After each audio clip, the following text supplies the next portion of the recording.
Amené ici pour que vous puissiez constater l'effectivité de la réédition du groupe Nyatura, autrefois dirigé par le général autoproclamé Kavumbi qui est à côté de moi. Nous vous avions dit que cette réédition est inscrite dans le cadre de l'appel du chef de l'État, commandant suprême des forces armées de la République démocratique du Congo, son Excellence Félix Antoine Tshilombo Tshisekedi. Cet appel qui a été relayé par l'état-major de la République démocratique du Congo lors de la descente à Mweso du chef d'état-major général adjoint chargé des opérations et renseignements, le lieutenant-général Amissi Gabriel. Vous êtes sans oublier que lors de sa descente à Mweso, il avait apporté le message du commandant suprême, le message selon lequel il voulait voir tous les jeunes qui étaient dans les groupes armés de déposer les armes et de venir servir la République. Donc c'est dans ce cadre qu'il faut inscrire cette tradition. Et comme je vous l'avais dit, tout de suite, après que ces messages soient arrivés au niveau de différents responsables des groupes armés, voilà, les réponses ne se sont pas fait attendre. L'une des réponses, la voici.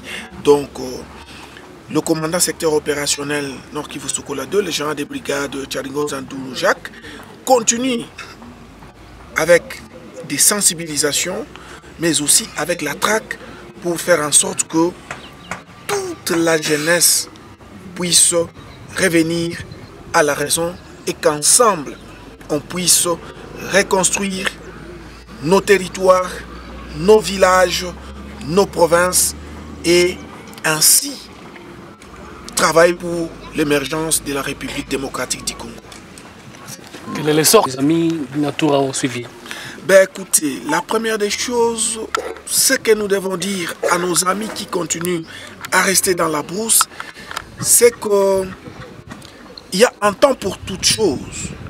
Maintenant là, qu'ils soient d'abord rassurés que le commandant suprême des forces armées de la République démocratique du Congo, son Excellence Félix Antoine Tshisekedi Tshilombo, a mis à la disposition de forces armées de la République démocratique du Congo tout le moyen, tant matériel qu'humain, pour que les forces armées de la République démocratique du Congo constituent réellement un rouleau compresseur devant tous les détenteurs illégaux d'armes à feu. C'est pour leur dire qu'il est temps de revenir à la raison. Il est temps de choisir la voie de la raison, telle que voulue par la hiérarchie de la République démocratique du Congo. Sinon, dans les jours à venir, ils s'en prendront à eux-mêmes. Là, pour leur nourriture, leur prise en charge médicale et tout, pour qu'ils soient dans de bonnes conditions, pour que demain nous ne puissions pas entendre qu'ils ont regagné la brousse ou quoi par mauvaises conditions. Merci beaucoup.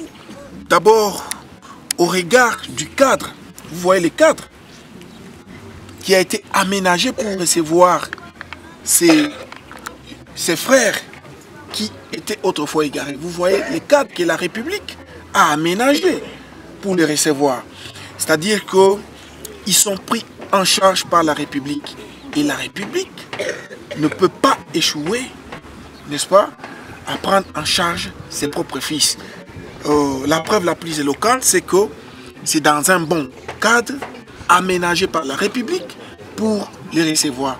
Donc, les restes va suivre. Mais jusque-là, ils sont dans de très bonnes conditions, comme vous l'avez constaté. Et peut avoir une idée sur l'effectif qui s'est rendu? Bon, déjà ici, comme vous l'avez vu, nous avons au moins 222 éléments qui se sont rendus aux forces armées de la République démocratique du Congo et ils ont remis à la République 63 armes que nous avons eu à vous présenter.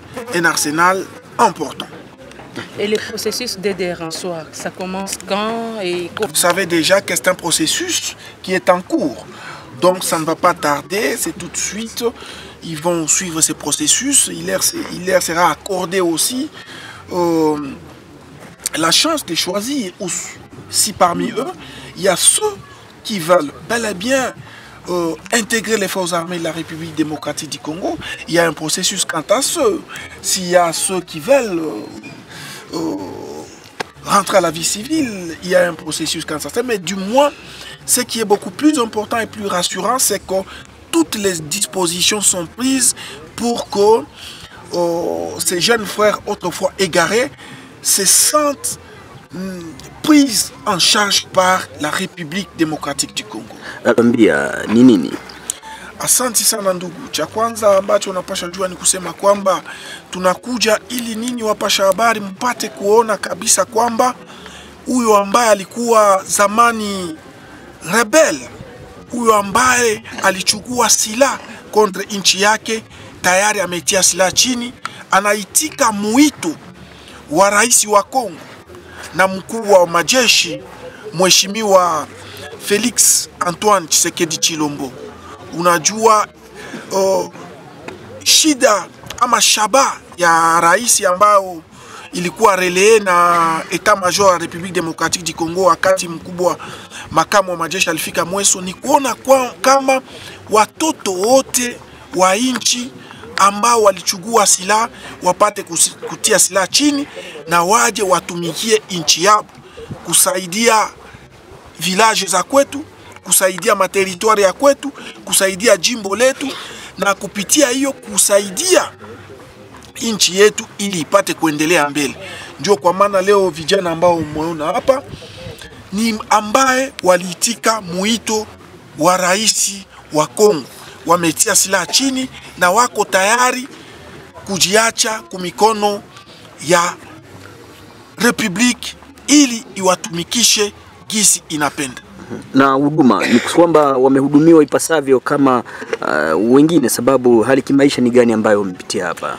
Huduma ni nzuri, nikizani unaona gisi, nikizani kuna wale walikuwa nafikiri kwamba watalala nje, watakosa mulo, lakini unaona kadre ambao Republique sio mtu, Republique ambayo iliandaa kwa ajili ya kupokea watoto wake. Hawa ni watoto wa République démocratique du Congo ambao ndio walikuwa igare, lakini wamesikia mwito wa wakubwa na tayari wako tayari kujiacha mumikono ya serikali, ili wale ambao wataamua kuendelesha kijeshi watatumikia nchi yao katika kijeshi. Wale ambao wataamua kusema sisi tunapenda turudi uraiani, hiyo posibilite yote Republiki itawapatia ili pamoja tupate kujenga Kongo mpya pamoja na rais wetu mpya mkubwa wa jeshi la Kongo, Son Excellence Felix Antoine Tshisekedi Tshilombo. Message gani ndio unapatia wale wengine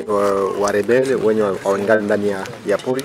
Message ya wale ambao mpaka leo hawaja bado kusikia mwito wa commandant supreme ya forces armées la République démocratique du Congo, Son Excellence Felix Antoine Tshisekedi Tshilombo, wajue kwamba tayari Excellence kiongozi mpya ya jeshi ya Jamhuri ya Kidemokrasia ya Kongo alishatia ku disposition ya jeshi lake mamoyen yote, iwe humain iwe materiel, kwa ajili ya kusaga na kusaga kweli wale ambao hawatakubali kutia silaha chini. Bili, kitu gani kusukuma kutoka katika pori? Chenye kiracha tunatoka mpori, tunaona kubakia mpori haiko vizuri. Kubakia mpori ni kubomola nchi. Tulitoka mpori kusudi tufike tujenge nchi na president wa mpya naye. Alafu wale wa kombatao ambao hawajarudia, wale wa kombatao wenye hawajarudia tuko na nimero zao na uko na zetu. Wakati watatuita na sisi tutakuwa tunawaita, tunawasensibilize, tuwaambie kama kubakia mpori haiko mzuri. Kubakia mpori watoto hawatasoma, ba mama yao hawatafuga, hawatalima, mwingine tabakia mpori, mwingine tabakia mpori. Ya muhimu batoke mpori bakuye tujenge Kongo yetu. Hakuna mtu wa Buraya au afasi gani atafika kutujengea nchi yetu ya Kongo isipokuwa sisi Bakongomani benyewe. Unaambia nini president wa republiki mwenyewe anacha leo mnatoka mpori? Tunampikia aksanti kuona ametupokea mzuri. Tunampikia aksanti na wenyewe batatusikia wote basikie kama president wa nchi Antoine Tshisekedi ametupokea mzuri. Na kule mpori ulikuwa na watoto ngapi? Basi tunasikia mlikuwa na watoto 1212. Walikuwa watoto ngapi wenye walikuwa ndani mpori? Tulikuwa na 500. Kuna bakia tumeleta inusu moja na wengine wabakia kule. Kwa nini nabakia kule? Kuko watu wenyewe wanabadanganya aseme msitoke kule, mnaenda fungiwa, mnaenda kufanya kitu gani? Mimi wenyewe wanabadanganya ni wale ba zetu ba zetu kutoka Rwanda juu wenyewe wanashikana bashawishi. Alafu ambia hapo unaishi namna gani?